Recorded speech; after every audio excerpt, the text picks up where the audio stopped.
चमकौली नाम के एक छोटे से गांव में एक बहुत ही सुंदर बाग था, लेकिन कोई भी गांव वाला उस सुंदर बाग में जाने से डरा करता था। उनका मानना था कि अक्सर बाग के उस पार वाली गुफा के अंदर से किसी जिन्न की आवाजें आती हैं, जो आते जाते लोगों को आवाजें देता है, जिससे गांव वाले बहुत डरा करते थे। एक दिन गांव के दो युवक खेत पर आपस में बात करते हुए, अरे भाई, कल मैं उस बाग की तरफ गया था, वहाँ फिर से उस जिन की वही डरावनी आवाजें आ रही थी। अरे क्यों भाई, क्या करने गए थे तुम वहाँ? क्या तुम्हें पता नहीं बाग के पास वाली गुफा में जिन रहता है? अगर वो तुम्हें कहीं कुछ कर देता तो आइंदा फिर उस बाग की तरफ मत जाना।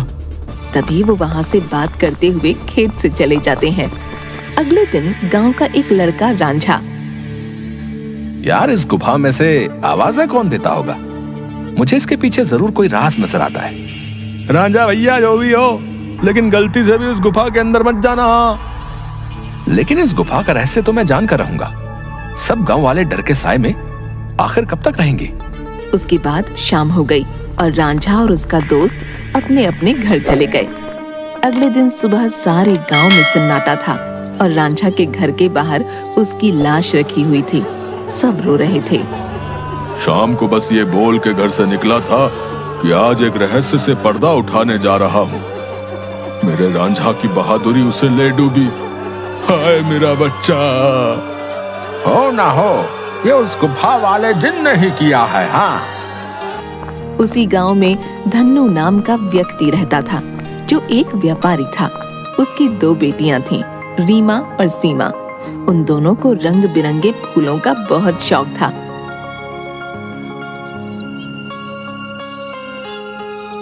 बहुत दिन हो गए हैं, चलो आज हम गांव के बाग में चलते हैं। न जाने क्यों हमें बाबूजी उस बाग में जाने से मना करते हैं। इस पूरे गांव में एक वही जगह है जहाँ कितने सुंदर सुंदर फूल होते हैं। हाँ सीमा, वो बाग सच में बहुत सुंदर है। उस बाग में बहुत सुंदर सुंदर फूल होते हैं, लेकिन बाबूजी हमें जाने नहीं देते।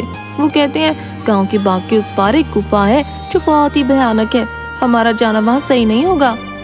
लेकिन गांव की रांझा भाई की मौत के बाद तो गुफा और ज्यादा डरावनी लगने लगी है। अरे रीमा, ये सब झूठी बातें हैं, मुझे नहीं लगता वहाँ ऐसा कुछ है। और वैसे भी गांव वालों ने उस जिन्न को देखा नहीं, बस उसकी आवाज ही सुनी है। अगर सच में वहाँ कोई जिन्न होता तो क्या गांव वालों के सामने नहीं आता? हाँ, बोल तो सही रही हो सीमा, मुझे भी लगता है कि वहाँ कुछ नहीं है। चलो ठीक है, हम दोनों कल ही बाग में जाएंगे और हो सके तो क्या पता रांझा भाई की मौत का राज भी पता चल जाए। हाँ, कुछ नहीं है, वहाँ हम दोनों सुबह चलेंगे, तब तुम खुद ही देख लेना। लेकिन बाबूजी हमें नहीं जाने देंगे सीमा। कल बाबूजी सुबह किसी काम से शहर जाएंगे, उनके जाते ही हम दोनों बाग में जाएंगे। रीमा अपना सिर हिलाती हुई ठीक है। इसके बाद दोनों बहनें अपने कमरे में जाकर सो जाती हैं।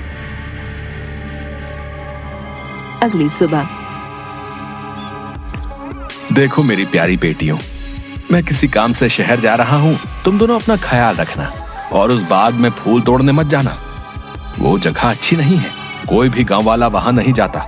पता है ना, रांझा भी वहीं जाने से मारा गया था। हम दोनों बहनें उस बाग में नहीं जाएंगी। इसके बाद धन्नू वहां से चला जाता है। उसके जाते ही दोनों बहनें उस बाग की तरफ जाने लगती हैं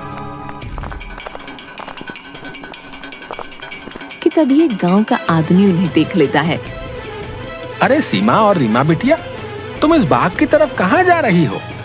क्या तुम्हें नहीं पता कि बाग की उस तरफ एक गुफा है जो बहुत ही डरावनी है? वहां से अक्सर किसी जिन की आवाज आती है। अरे काका, हम दोनों बस बाग में ही जा रहे हैं, वहाँ से कुछ फूल लेकर बस अभी आ जाएंगे। आप चिंता मत कीजिए, हम बाग के उस तरफ वाली गुफा में नहीं जाएंगे। चलो ठीक है बेटिया, लेकिन तुम दोनों शाम होने से पहले आ जाना। अच्छा, अब मैं चलता हूँ। इसके बाद वो आदमी वहाँ से चला जाता है। थोड़ी दूर चलने पर सीमा और रीमा देखती हैं कि दो चोर आपस में बातें कर रहे होते हैं। अरे भाई, हम ये सही कर रहे हैं क्या? गांव वाले तो कहते हैं उस गुफा में एक जिन रहता है जो लोगों को आवाजें देता है। मुझे नहीं लगता है, ऐसा कुछ है। वो गुफा गांव के सरपंच की है। मुझे तो लगता है उसमें बहुत सारा खजाना होगा। सब गांव वालों को डराने का बहाना है। बस चलो, चलकर आज देख ही डालते हैं।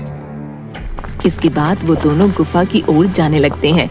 उन्हें गुफा की ओर जाता देख रीमा और सीमा भी उनके पीछे जाने लगती हैं कि तभी वो देखती हैं कि वो दोनों चोर गुफा के अंदर जाने ही वाले होते हैं कि वहाँ एक औरत आती है जो देखने में काफी भयानक होती है और उसके हाथ में एक टोकरी होती है जिसमें बहुत सारे रंग बिरंगे फल होते हैं।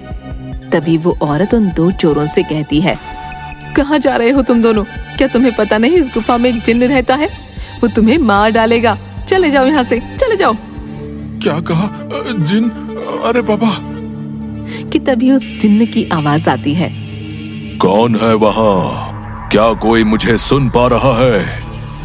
अंदर आओ, निकालो मुझे यहाँ से। जिन्न की ऐसी डरावनी आवाज सुनकर वो दोनों डर जाते हैं।